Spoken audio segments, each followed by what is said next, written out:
morning. Welcome to the first Friday Grief Chat of 2026. Hey, I'm Jill. what is my name this year? Deb. Yeah. You're Deb this year. Okay, and this is Zorro. You might hear him, but he's down below. Where he Wonderful. belongs. Wonderful. Kind of fits for him down below. Oh my gosh. Well, so how was your New Year? Did you do anything special? We hid the dogs from the fireworks and watched the rain, and yeah, every time the rain stopped, the goofballs went out and lit more fireworks. Yeah, we invested heavily in Trazodone. Oh my, for dogs or for you? For the dogs. Good. Yeah. I am eating cheese as we speak. I had today, some people know I do readings for people. I call them energy art readings because I use pencils. And colored pencils. You pick the colored pencils, so essentially you tell me what you want to know. And anyway, this was pretty cool. And so I did that for 2 hours, an hour and a half. Yeah. And I love starting off the year with fun messages, people and meaningful messages. And, I spent my New Year's Eve, as I have for many years. My favorite thing is to listen to Anderson Cooper giggle. So, because he has the best. We listen to that. Stacy loves him. I love him. So I tolerate Andy Cohen drinking with Anderson Cooper because in real life they are really good friends. And then the other thing, speaking of losses, I finished up the series. It was a 10-year series of Stranger Things. Oh my gosh. And, it has a whole bunch of great messages in it, including friendships and how you adjust over the years when you're afraid you're going to lose contact with each other, or when there is a loss. And I loved how nobody knew for sure if it was true or not. And I don't want to give any spoilers, but at the very end, all of them said, "I believe," because they want to have hope. And it was a great lessons in loss and friendship. So the rest are goodness. Yeah, I loved it. I've been watching this for 10 years. You kept yourself entertained. I'm glad you got to do that, and you got to finish it out. And I finished it out, and I relaxed. And my idea of cooking on New Year's Eve day was making Daryl leftovers. I made Stace a ham sandwich from leftovers to leave behind while I went to work today, because I'm back to the office as of this morning. Wow. Which is a huge kind of shock to the system after 2 weeks. It's not been relaxing, I will say that, but it's been good to be away from work. Right. There's been a lot going on elsewhere, so yeah. And to force yourself to take a break, or maybe it's not forcing yourself to take a break, it's almost like an aversion. Like, I absolutely do not want to look at email. Oh, the puppies. Commotion on your part. But normally this has been a wild Friday over here. Our landscaper showed up today because we've had weather for 2 weeks and holidays for 2 weeks. So he came on a day that he doesn't normally, and so they're all hyped up. And so it's a whole lot of going on. Yeah. But we had a trip to Arizona.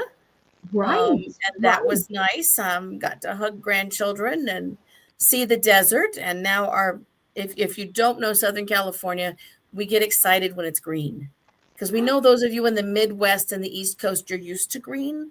We don't see a lot of green in the desert Southwest. Oh, that's right. That's right. And it looks like Ireland as far as we are concerned. Deep Wow. green, beautiful velvety hills.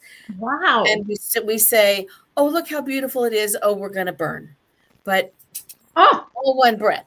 But we Oh. love green, right? And it means the Mhm. bunnies are out. And yeah, so we have all of that. And that's a good way to start the year. that's beautiful. Mhm. You know,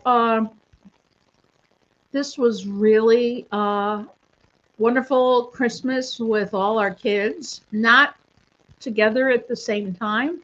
Mhm. And that was perfectly fine. It did mean some extra cooking, a couple extra things. But I will say it this way, I didn't feel losses as great as I have felt them before previous Christmases. So that was really nice. Do you know what changed that for you? Um, I made peace with loss. It's sort of like shaking hands with death, but I made peace with loss. And sometimes loss to me just stabs me in the stomach or scares me that I'm going to feel even more loss or something, right? And this year I felt less I knew it could happen, but I made peace with it ahead of time. That's You a prepared and you decided it was going to be okay, and it was part of what the experience was going to be for that holiday. there was interesting. Sometimes I need to take some breakthrough anxiety medication. And for a couple of those incidences, where I felt like maybe the loss was, it was gonna, that anxiety was gonna cause problems, I medicated myself to tamp that down. And then and then another time I was surprised I took no medicine. And making peace, lots of anxiety before having all these. I mean, there were seven by the time I was all done, seven uh, people experiences, different nights, different days, different whatever.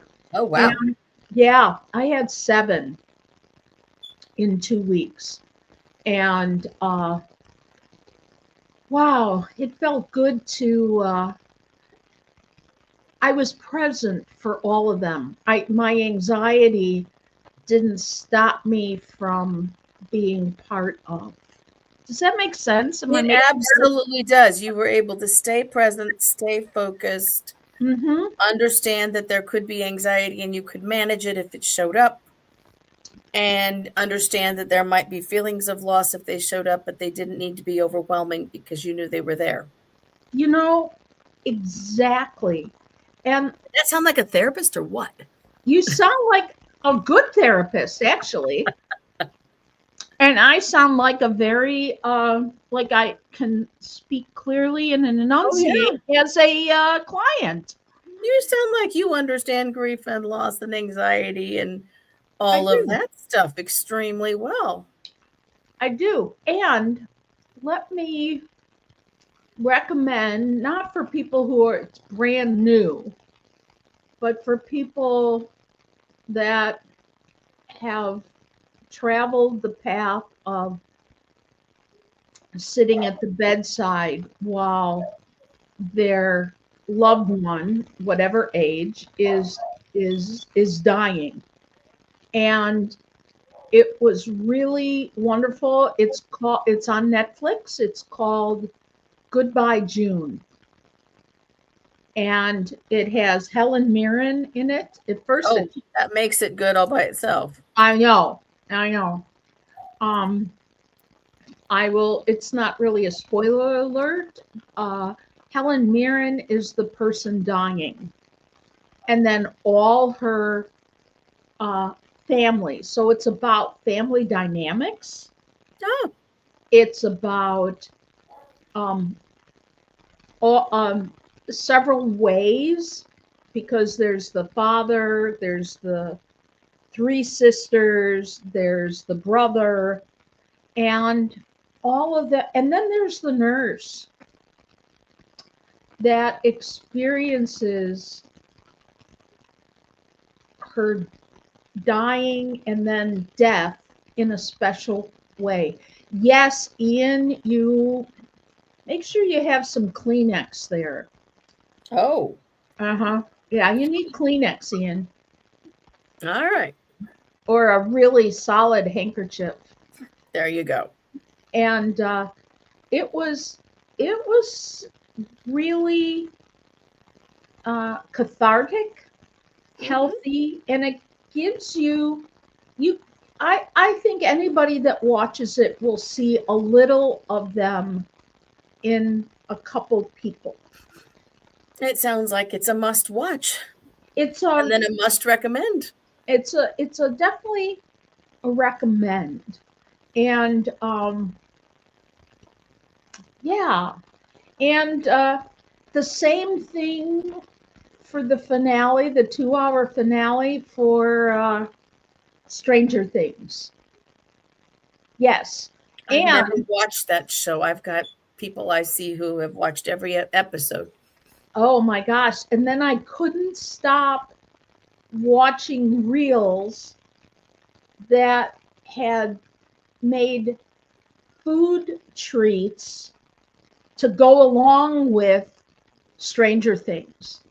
Oh, Now, I had gotten for a project, the grandkids, I did it'll be the last time with this group of kids, group of grandkids, to make gingerbread houses. And sometimes you just have to seriously change it up. yes, you do. And I did. I said, I know you're aging out. You can. And I like this concept in art. In one of the design techniques I learned was, imagine a sheet of wrapping paper for the holidays, or just birthday paper or whatever. And there's usually a pattern or design, something that keeps repeating. Well, imagine if you cut it all apart and you put it back together differently. And so I said to all the kids, you can put this together or take it apart any way you want. You are not beholden to making The traditional little house. no. One of the kids, 15-year-old, actually took the gingerbread pieces and sort of bit them or broke them and smoothed them out and made a fish and decorated a fish. I love that. Isn't that cool? My And grandchildren may have had a light up fish in their front yard for Christmas. A traditional Christmas fish ornament on the yard. That is hilarious. That's hilarious. But imagine, and I'm going to take it a step further and say, when you go through something that's grief, that has been blown to smithereens. I'll take example when I sort of had to a combination of being kicked out and had to leave the church, right? That I had been with since the mid 80s. And Huge now it's loss. 2005, right? Right. And the friendships, the strong friendships, things got blown apart for me. So imagine it as a gingerbread house, and there's all these pieces, and it doesn't feel right to put it back the way it was. So you make a different kind of pattern. And that's what I did, you Mhm. know? And sometimes, just like in grief, you got to contemplate and look at those pieces and examine each one of those pieces and go, oh man, this part comes from this relationship and this part comes from that relationship. And it takes you a while to figure it out. And you entertain yourself in between, right? Like I had brought sugar cones because you can always make those into Christmas trees with some green frosting and some sugar and whatever. And one of the kids filled the whole thing up with frosting Of course they did. and then had to figure a way to stick it to. He had a pre-made kit, meaning the whole house was already made, right? All you had to do was decorate it. And he made it look like one of those ice cream shops, with the giant cone in the front. Oh, I love that. Yeah, that's what he did. Others just glued them all the way across. So to contain the schmutz and all the little decorations that roll onto the floor, one of the dogs ate a gumball.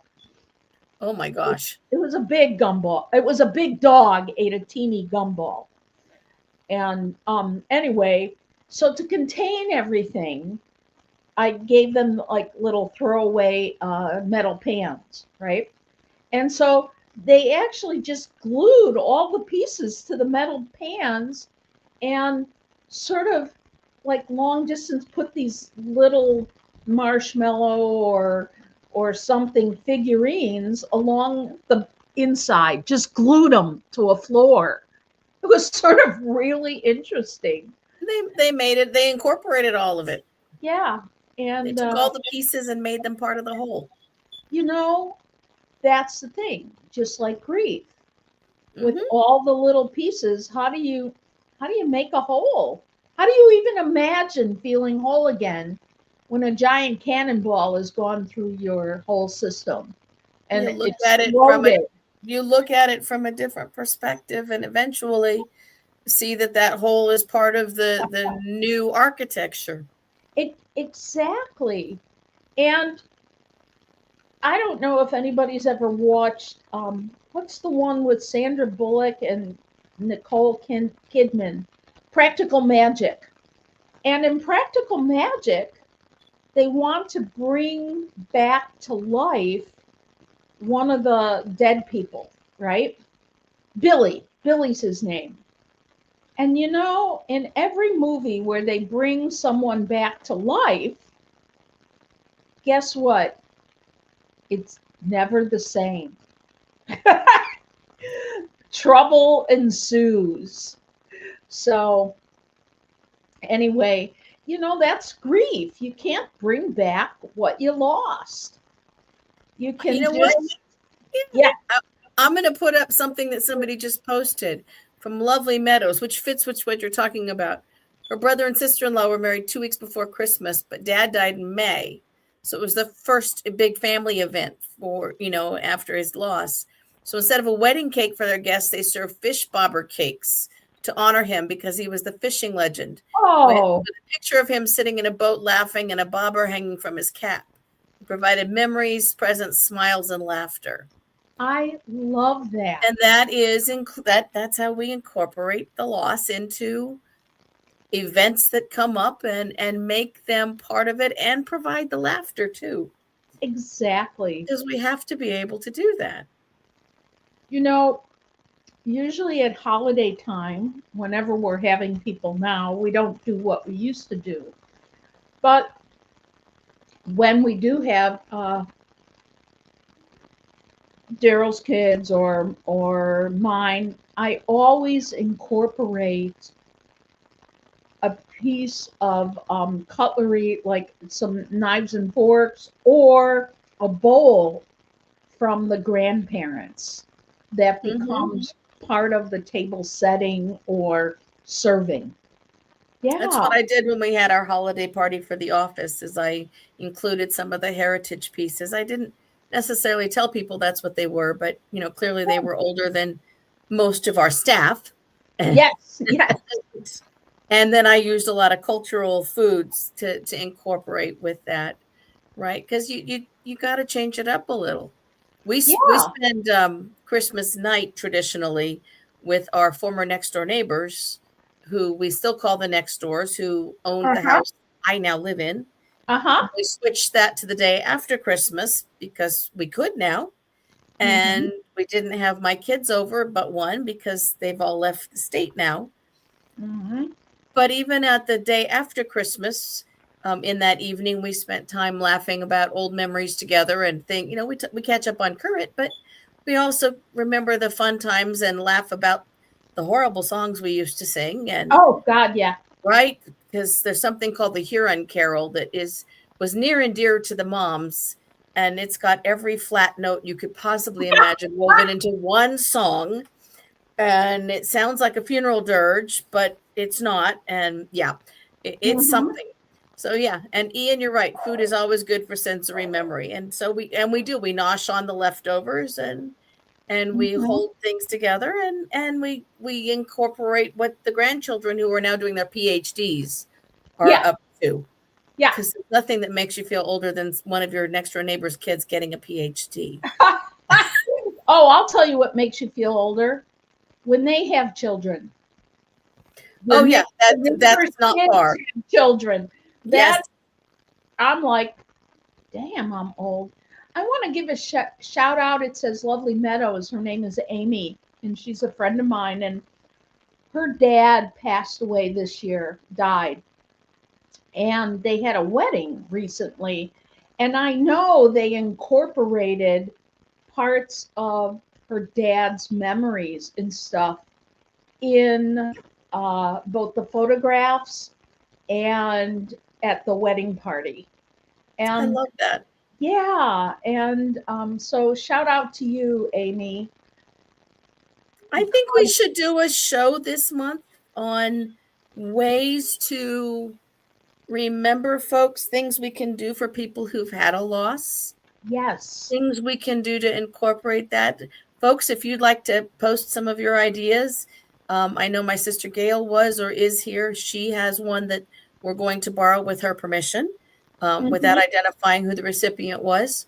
Mm-hmm. Mm-hmm. I think we should do that, because I think that would make a good reference for everyone who comes in and looks at the old shows, to give them some ideas for things you can do. Ian, that will require some food ideas from you, sir, Yeah. because we can only dream of the food you make in Italy. Oh my God. So yeah, we're going to need some sensory memory foods from you, right? Right, right. Things that have come through, whether they're holy days, whether they're specific occasions, whether there are, maybe there was a tradition you did January 1st. Um, for growing up Jewish, I just want to say I had a lot of Easter memories, right? Mm-hmm. Foods we did not eat in our house that someone else could make. And so I'll be contributing those things and certain specific candies. And when I was in Arizona, not this trip, the other trip, uh-huh, because I went to Arizona twice in December. uh-huh, I stopped at Cracker Barrel, which is right down the street from the hotel where we stay, just yeah, to go to the little market and get a cup of coffee, because it's a uh-huh, long drive. uh-huh. And they had lifesavers. Yes. And so I got each of my sisters the fruit lifesavers and the butter rum lifesavers. Oh yeah, yeah. And then I failed to get the round peppermints with the red and white peppermints, because those were the things that were from Dad's side of the family. That was Grandma's apron pocket, right? We have a Cracker Barrel right here that I love to eat at. Actually, I love to shop at. Yes. And so you tell me what lifesavers you need, and I will pick them all up. It's the butter rums and the rainbow. Those are the ones. And they had to go look in the back for the butter rums, but they were very kind. And they said, well, we have some other butter rums. Grandma didn't have other things. She had the lifesavers in her pocket. That's right. During Christmas, you're right. Butter rums are the best, and they remind you of grandma's. Yes, they were always in the apron pocket. And I pulled out an apron, a Christmas apron that I saved for my mom's, and gave that to my niece this Christmas. And because you got to keep those things going. Ian is a butter rum guy too. All right, so we got butter rums for the memories. Ian, are you also a butterscotch guy? Remember the yellow paper? The yellow butterscotches. Scotch. Oh my God, those were so good. Yeah, but not they also had those wavy candies, you put them on the decorations, but you never yeah. They tasted awful. They did. Now they went in the Christmas tin, the cookie tin, and then you avoided them because they were the last thing in there. So we had a tin, but the way I remember what my grandparents used to get are they were hard candies also. They were round and different fruit flavored. They were about the size of the butterscotch candies, but they were all covered in powdered sugar or something. And they were in these tins, and then the tin became your sewing basket. Right. like the cookies, the sugar cookies, and then you open it thinking there's a cookie and it's needles and yeah. No, so then you learn to shake it ahead of time, right? Right. There you go, Werther's, Ian. So there's lots of things. So we'd love to have you send us your things that bring back the memories that we can use, and ways that you can help folks who've had a loss, so they can navigate it in a way that fits them. So we'll have some creative ideas. Oh, Steve, mom sour cream cookies. Oh, sugar cookies. Yeah, absolutely. Oh, yeah, that Danish cookie. Oh, yeah, the Danish cookie things, Ian's saying. My mom made this traditional Scandinavian cookies with the cookie iron, where you dip the iron in hot oil, then dip it in the batter, then dip it back in the oil. Weren't those called Pitzel or P.I.? I've got them on I still have them, and I have the cookie press too, but yeah, I am a complete and utter failure. I'm going to wait till we have a new kitchen to try that again. Great. It takes a lot of space. Right. I know my stepkids, their mom has what's called lefse. You probably know what it is. I have a lefse press in my kitchen. Yeah, she makes lefse. It's interesting. It's almost every culture has a tortilla. That's what I was going to say. It's a Swedish tortilla. Swedish and Norwegian. Everyone has a tortilla, and everyone has a chicken soup. Yes. Oh, God, yes. Every single culture. That's right. Even the vegetarian ones, they just make that with a different soup base. But everyone has a traditional healing soup and a tortilla. Oh, that's it. Yeah, piselli, or however you say it. Those are Italian. Yes. Yep. Oh, birthday cake on New Year's Eve, right? Because my mom was born on New Year's. How fun. And today would have been my dad's 99th birthday. Wow. Hard to imagine. Yeah. Wow. So we had all the holidays covered. That's amazing. We I'm just trying to think what a Jewish tortilla would be. I think it'd be matzah. Like It would be matzah crackers and Jewish penicillin. You know, Jewish before penicillin for sure. the year that we lost Stacy's dad, and it's only been a few years now, and he died right after Christmas. He discovered that the grocery store sold individually packaged pieces of birthday cake. And he looked at us and he said, "Did you know you can have birthday cake every day of the week and it doesn't have to be your birthday?"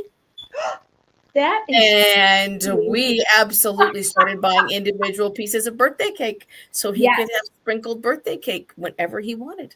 exactly. Right. Wow.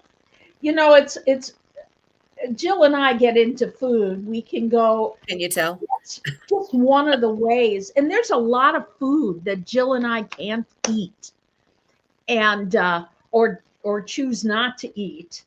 And it's I love that my speaking wife and I can share this. That's Why right. I called you to somebody else. I'm now using that as well. Yeah. And that's one of the losses is you can't have some of the things that you wish you could. But it is reality. Oh, going back to Stranger Things, I bought this bag of gluten-free pretzels, which I know you can eat. And I don't stress eat the way I used to, but at the finale of Stranger Things, I stress ate gluten-free pretzels. I think that's where I was going with that. Oh, there you go. Yes. Well, this young man has decided he needs holding in a different way. All right, so we'll be back next Friday. Jill has to get to the office. I've got 28 minutes to get there.